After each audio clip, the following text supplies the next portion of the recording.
Hello and welcome to health factory, जहाँ पर हम आपको प्रोवाइड करते हैं सॉल्यूशंस आपकी प्रॉब्लम्स की, वो भी बहुत ही रिलायबल सोर्स के साथ। और आज हम बहुत ही इंटरेस्टिंग टॉपिक पे बात करने वाले हैं, that is E N T and very famous doctor is with me, doctor Prachi Jain. So welcome to our show ma'am, how are you doing? Thank you so much. Thank you for calling me on your show. और ma'am, सबसे पहले हम हमारी audience जानना चाहेंगी कि how is your journey related to health line, आपने कैसे एंटर किया and how is your journey so far? मेरे पेरेंट्स दोनों डॉक्टर्स हैं। My mother is a gynaecologist and my father is a paediatrician. तो बचपन से ही आई हैव ऑलवेज सीन घर में डॉक्टरी की ही बात होती है और डॉक्टरी का ही माहौल था। तो बेसिक इंक्लिनेशन था कि डॉक्टर ही बनना है। एंड देन मेरा एम्स में सिलेक्शन हुआ, फिर एम्स में MBBS किया, पोस्ट ग्रेजुएशन किया मैंने ENT में। फिर मैं चंडीगढ़ आई, मैंने PGI से अपनी SRship कंप्लीट ली और उसके बाद फिर मैंने सोचा कि बाहर आके पेशेंटों की सेवा करते हैं। Wow, very interesting ma'am. So सबसे पहले क्वेश्चन जो कि बहुत ही रैंडम क्वेश्चन है, जो कि बहुत लोग फेस करते हैं इस टाइम पे, कि कई बार मॉर्निंग में सुबह उठते ही स्नीजिंग बहुत ज़्यादा हो जाती है, लाइक 40-50 स्नीजेस। तो इसका क्या रीज़न होता है और इसको हम कैसे क्योर कर सकते हैं? स्नीजिंग बहुत ही प्रोमिनेंटली एक सिम्टम है एलर्जिक राइनाइटिस का। एलर्जिक राइनाइटिस हमारे नॉर्थ इंडिया में बहुत ही ज़्यादा कॉमन बीमारी है। एलर्जिक राइनाइटिस इज़ जब आपकी बॉडी हर चीज़ जो आपकी नाक में घुसने की कोशिश कर रही है उसको अपना दुश्मन समझती है। वो सोचती है कि ये कुछ मेरी नाक में घुस रहा है, वो उसको निकालने के लिए छींके मारती है, वो आँखों से पानी निकालती है, नाक से पानी निकालती है और नाक के अंदर ब्लॉकेज पैदा करती है। तो ये बॉडी का बेसिकली डिफेंस मैकेनिज्म है अपने आप को बचाने के लिए। हमारे एरिया में कांग्रेस ग्रास बहुत ज़्यादा कॉमन है as a culprit for causing allergic rhinitis. Congress grass की प्रेवलेंस की वजह से यहाँ पे बहुत ज़्यादा लोग ऐसे हैं जिनको सुबह उठते ही छींकें आती हैं। वो कहते हैं कि हम जैसे ही ज़मीन पे पाँव रखते हैं हमको 40-50 छींकें एक साथ आती हैं, हमारी नाक बंद हो जाती है, हमारी आंखों से पानी आने लगता है। अब हमको ये समझना है कि एलर्जी के क्या क्या कारण हैं। जैसे मैंने आपको बताया, कुछ चीज़ें हैं एनवायरमेंटल, जैसे कि पॉल्यूशन, जैसे कि पोलन्स, जैसे कि धूल मिट्टी। एनवायरमेंटल पॉल्यूटेंट्स या एनवायरमेंटल जो ट्रिगर फैक्टर्स हैं उनको अवॉइड करना बहुत ज़्यादा पॉसिबल नहीं होता है हमारे लिए। थोड़ा बहुत पिछले 2 सालों में हमने देखा है, क्योंकि लोग मास्क पहनने लगे हैं, तो जो एनवायरमेंटल एलर्जीज हैं वो थोड़े कम हुए हैं। लेकिन उसके अलावा और भी बहुत सारी चीज़ें एलर्जी करती हैं, जैसे परफ्यूम, अगरबत्ती, धूप, मॉस्किटो कॉइल्स और एंटी एलर्जिक वाली बहुत सारी ऐसी चीज़ें हैं जो कि खुशबू जिसमें ज़्यादा होती है वो बहुत ज़्यादा एलर्जी करते हैं। उसके अलावा बहुत सारे फूड आइटम्स, कुछ पेशेंट्स को तो पता होता है कि उनको कौन से फूड आइटम्स जो हैं वो प्रॉब्लम करते हैं, कुछ पेशेंट्स को नहीं पता होता, तो उनके लिए कुछ टेस्ट अवेलेबल होते हैं ये देखने के लिए कि उनको फूड आइटम्स में किस चीज़ की एलर्जी है। सो मैम, इसको हम कैसे क्योर कर सकते हैं? एलर्जीज का परमानेंट ट्रीटमेंट कुछ नहीं होता है। एलर्जी में ऐसा नहीं है कि हम बोलें कि आज आप हमारी 5 दिन की दवाई ले लो और आप हमेशा के लिए ठीक हो जाओगी। एलर्जी में इट इज़ पूरा लाइफस्टाइल मॉडिफिकेशन। आपको थोड़ा बहुत अपने उसमें रोज़ की ज़िंदगी में योगा अपनाना है, जैसे कि अलोम विलोम, प्राणायाम, जल नीति। जल नीति एक बहुत ही अच्छी चीज़ है जो कि आपको आपकी नेजल हाइजीन मेंटेन करता है, जिसमें नाक में जो भी चीज़ एलर्जी पैदा कर रही है वह उसको धोता है। नाक के अंदर जो भी एक्स्ट्रा रेशा है, जो एक्स्ट्रा फ्लेम है, उसको वॉश कर देता है और नाक में जो भी ऑब्स्ट्रक्शन है उसको खोल देता है। उसके अलावा हमारे पास ऐसे बहुत सारे नेजल स्प्रेज हैं जो कि इस एलर्जी से फाइट करने के काम आते हैं। और वो नेजल स्प्रे अगर आप रेगुलरली यूज़ करें, इनफैक्ट अगर आप बहुत टाइम तक भी उसे यूज़ करें तो भी उनके कोई मेजर साइड इफ़ेक्ट्स नहीं हैं। यूजुअली लोग ओवर द काउंटर सेट्राजिन खरीद के खाते हैं और सेट्राजिन से उनको रिलीफ आता है। हम कहते हैं कि अगर आप थोड़ा बहुत योगा शुरू करें, थोड़ा अलोम विलोम, प्राणायाम, जल नीति वगैरह करें, तो उससे आपकी एलर्जी कहीं ना कहीं डिक्रीज होगी। और साथ में आप नेजल स्प्रेज, जो कि स्टेरॉइडल नेजल स्प्रेज होते हैं, फिर भी उनके साइड इफेक्ट बहुत कम होते हैं। तो ऐसा ज़रूरी नहीं है कि आप स्टेरॉइड के नाम से डर जाएंगे, डॉक्टर हमको स्टेरॉइड के स्प्रे दे रहे हैं। उनके बॉडी पे इफेक्ट कम है, इसलिए वो बहुत सेफ हैं and can easily be used. और मैम जैसे कि आपने अभी बताया पॉलन के बारे में, तो ये बेसिकली जब वेदर चेंज होता है तो हमें हमें ठंड लगने लग जाती है या स्नीजिंग होती है या और प्रॉब्लम आती है। एक्चुअल में ये क्या है पॉलन और इसको कैसे हम क्योर कर सकते हैं? यूजुअली हमारे पेशेंट्स के एलर्जी के अपने अपने सीजन्स फिक्स होते हैं। कुछ हमारे पेशेंट्स हैं जो फेब्रवरी मार्च वाले होते हैं, क्योंकि इस वक्त बहुत ज़्यादा पॉलिनेशन होता है, इस वक्त फ्लावरिंग का सीज़न होता है, तो जो पोलन है वो हवा में आते हैं और वो जब पेशेंट उन्हें इनहेल करता है तो बॉडी उसको भगाने के लिए स्नीजिंग पैदा करती है। हमारे कुछ पेशेंट्स हैं जो अक्टूबर नवंबर, मतलब जो दोनों सीजन चेंज वाले प्रॉब्लम है, उसके अंदर बहुत ज़्यादा लोगों को एलर्जी का प्रॉब्लम बढ़ता है। दूसरी चीज़ ये कि इस मौसम में दिन में बहुत धूप होती है और सुबह शाम बहुत ठंडा होता है, तो लोगों को अप्रोप्रिएटली ड्रेसिंग नहीं होता है, कि लोग सोचते हैं कि गर्म है तो उसके हिसाब से कपड़े पहन के चलते हैं, फिर उनको सर्दी लगती है, फिर नाक बंद हो जाता है, नाक में कंजेशन होना और वायरल के सिम्टम्स बढ़ जाते हैं। और कुछ हमारे पेशेंट्स हैं रेनी सीजन वाले, जिनको जैसे ही बारिश पड़ती है वैसे ही उनका चेस्ट बंद हो जाता है, उनकी नाक बंद हो जाती है। तो लोगों को अपना ट्रिगर फैक्टर समझना है कि आपको कब ट्रिगर होता है और उसमें आपने पहले ही अपना बचाव करके रखना है। मैं ये जानना चाहूँगी कि जैसे अभी हमने बात की स्नीजिंग और नोज़ से रिलेटेड, तो अब हम चलते हैं ईयर से रिलेटेड प्रॉब्लम। जैसे हम देखते हैं कि काफ़ी लोगों के प्रोफेशन होते हैं, जैसे कि डीजेस, फैक्ट्री वर्कर, जो कि जिनके आसपास इन्वायरमेंट में बहुत ही ज़्यादा नॉइज़ होती है, तो उसका क्या इफ़ेक्ट पड़ता है हमारे ईयर्स पर और वो उसका क्या क्योर रहेगा? जहाँ तक हम नॉइज़ की बात करते हैं, इस साल जो हमने वर्ल्ड हियरिंग डे मनाया है 3 मार्च को, उसका भी थीम यही था कि आप लाउड नॉइजेस से बचें, आप शोर शराबे से बचें।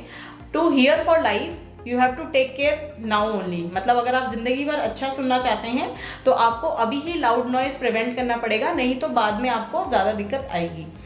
जो प्रोफेशनल तरीके से लोग साउंड यूज़ करते हैं और जो पर्सनल तरीके से लोग साउंड यूज़ करते हैं, दोनों ही चीज़ें ख़राब हैं। अब प्रोफेशनली जैसे आपने कहा डीजे या फैक्ट्री वर्कर्स, उनको आइडियली मिलना चाहिए हियरिंग प्रोटेक्शन डिवाइसेस।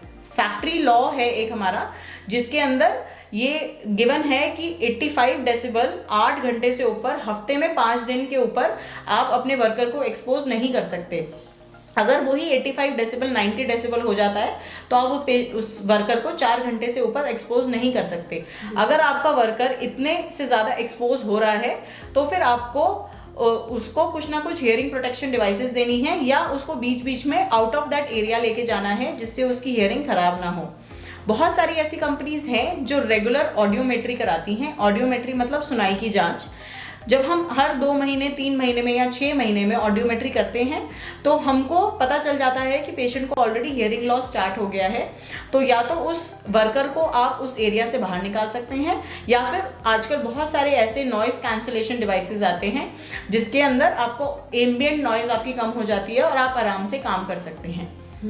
और मैम जैसे कि हम ये भी देखते हैं कि पर्सनल लाइफ में फ़ोन को ऐसे सुनने की बजाय लोग ईयरफोन्स, हेडफोन्स यूज़ करते हैं, वॉक करते हुए हेडफोन्स यूज़ करते हैं, तो उसकी क्या लिमिट होनी चाहिए और उसका आफ्टर इफ़ेक्ट क्या है और कितने टाइम के लिए यूज़ कर सकते हैं? जैसे पिछले 2 सालों में हमने बहुत ही ज़्यादा यूजेज हमारा पर्सनल ईयरफोन का, ईयर प्लग्स का और हेडफोन्स का बहुत ज़्यादा बढ़ गया है। इससे हमने पिछले 3 साल में ये नोटिस किया है कि पेशेंट्स जिनका हियरिंग लॉस हो रहा है उनकी एज कम होती जा रही है, मतलब कम एज वाले पेशेंट्स भी अब हमारे पास आने लगे हैं। बहुत सारे लोग को कान में घंटी जैसे सुनाई देने लगी है, और वो घंटी ऐसा जैसे कि प्रेशर कुकर की सीटी बज रही है या फिर हवा चल रही है, ऐसी प्रॉब्लम्स आने लगी हैं।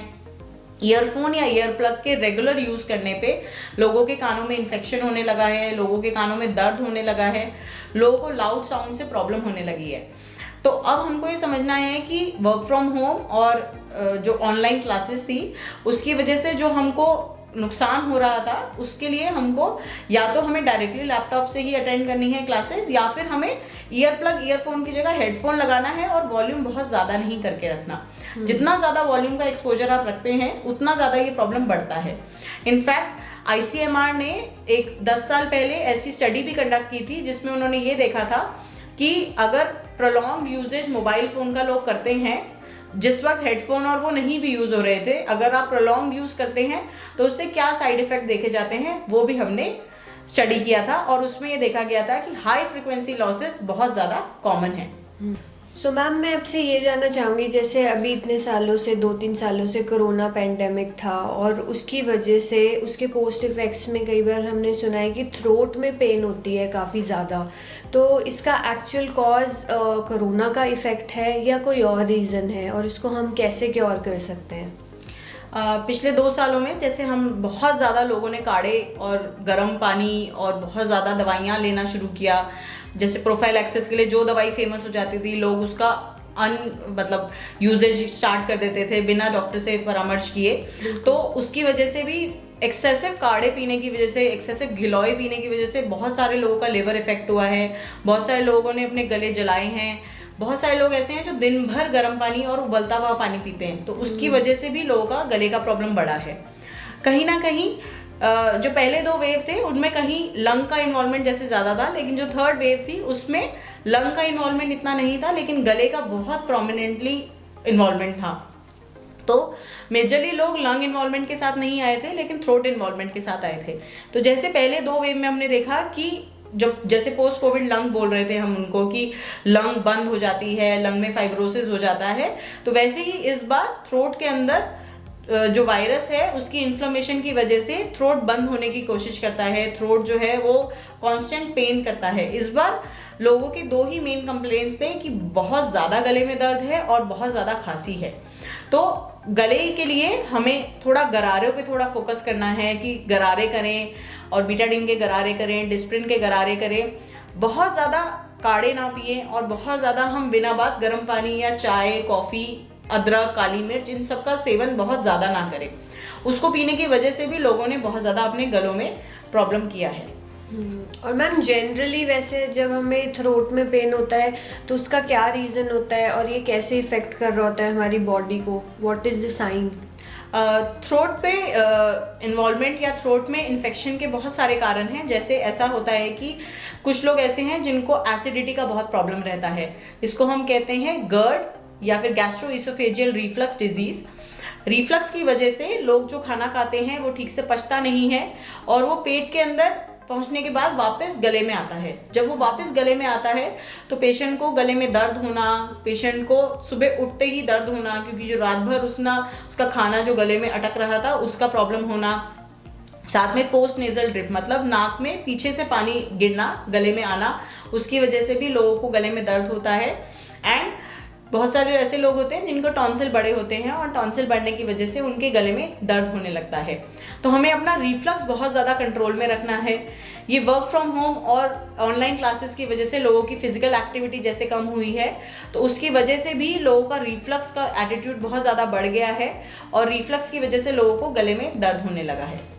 ओके, सो मैम, ओवरऑल हमारी ऑडियंस ये जानना चाहेंगी कि हम अपने नोज़ एंड ईयर्स की हाइजीन कैसे मेंटेन कर सकते हैं in daily life? What is the right way? हमें कुछ चीज़ें समझनी है कि जैसे कान है, लोग उसको कॉन्स्टेंटली ईयरबड से साफ करते हैं, उसको बार बार क्लीन करते हैं।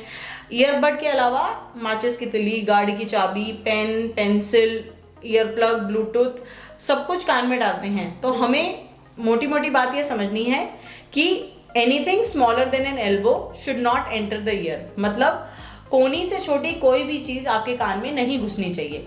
आपको कितनी भी खुजली हो जाए, आप कान को ऐसे ऐसे कर सकते हैं, ऐसे ऐसे कर सकते हैं, लेकिन आपने अंदर कुछ नहीं डालना है। कभी लोग नेल ट्रॉमा कर लेते हैं, कभी ईयरबड से ट्रॉमा कर लेते हैं। बहुत सारे ऐसे पेशेंट्स हैं जो ईयरबड के कारण कान में छेद लेके हमारे पास आते हैं कि वो साफ़ कर रहे थे और साफ़ करते करते अचानक से उनका कान जो है वो किसी ने हाथ हिला दिया और कान के पर्दे में छेद हो गया। तो कान को आपने साफ नहीं रखना होता। कान अपने आप साफ होने के लिए बना है। जब आप जॉ को मूव करते हैं, आप ये मूवमेंट करते हैं, तो वैक्स अपने आप निकल के बाहर आ जाती है। बिल्कुल ही बाहर आ जाए तो आप उसको बस ऐसे करके क्लीन कर सकते हैं। आप मॉर्निंग में नहाने के बाद टॉवल से उसको हल्के से क्लीन कर सकते हैं। That is enough for the years. और कान की हाइजीन मेंटेन करने के लिए आप ज़्यादा ईयरफोन ना यूज़ करें, ज़्यादा लाउड म्यूजिक ना सुने, शोर शराबे से दूर रहें। कोई भी ऐसी दवाई अगर आपको डॉक्टर देते हैं जिसके बाद आपको लग रहा है कि आपको कम सुनाई दे रहा है, तो आप अपने डॉक्टर को बताएं, क्योंकि हो सकता है उससे आपकी सुनाई की नस कमज़ोर हो रही हो। नाक की बेसिक हाइजीन के लिए आप थोड़ा बहुत योगा शुरू करें, जैसे मैंने बताया कि अलोम विलोम प्राणायाम वगैरह करें, उससे नाक का जो पूरा सर्कुलेशन है वह मेंटेन रहता है। जो भी चीज़ आपको पता है आपको एलर्जी कर रही है, जैसे परफ्यूम, अगरबत्ती या पेट्स, बहुत सारे लोग हैं जिनको पेट्स के बालों से भी एलर्जी होती है और उसके कारण भी तकलीफ होती है, तो उन सब चीज़ों से आप दूर रहें। और जिसको पता है कि उसको पेट के बालों से एलर्जी है तो वो उस पेट के साथ ना खेलें और पेट को ना नहलाएं। और अगर किसी फूड आइटम से अगर आपको पता है कि आपको स्पेसिफिकली एलर्जी है तो आपने उस फूड आइटम को अवॉइड करना है। Okay, so ma'am YC industry के साथ आपको काफ़ी टाइम हो गया, आपकी उनके साथ जर्नी कैसी रही और कैसा आपका एक्सपीरियंस रहा? वाईसी के साथ हमारा एक्सपीरियंस अच्छा रहा और उन लोगों के रेगुलर अपडेट्स एंड रेगुलर काम की वजह से हम लोग बहुत खुश हैं। And this video is also courtesy Y C, तो we are very happy with it. So thank you so much ma'am, thank you for your time, it was a lovely experience. और आई थिंक हमारी audience को भी बहुत कुछ नया जानने को मिला है from a very reliable source. So thank you so much for watching.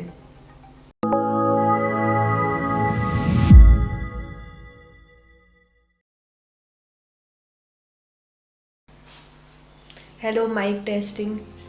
Hello, mike testing. 1 2 3 1 2 3 3 4 5 3 4 5। अरे ये देखो यहाँ पे यहाँ से ये उधर रखना, ठीक है, चलो कोई बात नहीं, हम करा लेंगे, कोई दिक्कत नहीं। हमने काम तो लीजिए हमारा जल्दी करा देंगे, इसलिए हमने तो डबल तक पे सॉल्व हो जाएगा, कोई बात नहीं।